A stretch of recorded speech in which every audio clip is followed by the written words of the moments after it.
Warum hat mir niemand vorher gesagt, wie lecker und schnell dieser Kroketten-Hackfleischauflauf zu machen ist? Glaub mir, den willst du keinesfalls verpassen. Bleib dran.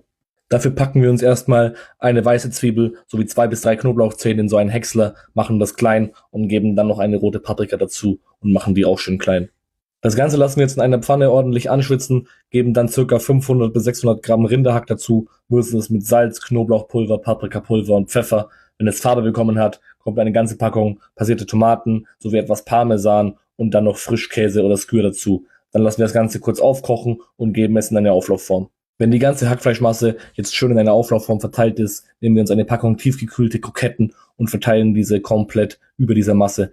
Ich habe hier eine ganze Packung Kroketten gebraucht, aber die Auflaufform war auch recht groß. Wenn das Ganze so aussieht, packen wir es jetzt für 20 Minuten bei 180 Grad in den Ofen, nehmen es kurz raus, nochmal ein bisschen Mozzarella drüber und nochmal für 10 Minuten rein, bis der Mozzarella geschmolzen ist. Und dann hast du auch schon dieses enorm geile Endergebnis. Speichert jetzt ab und mach's nach.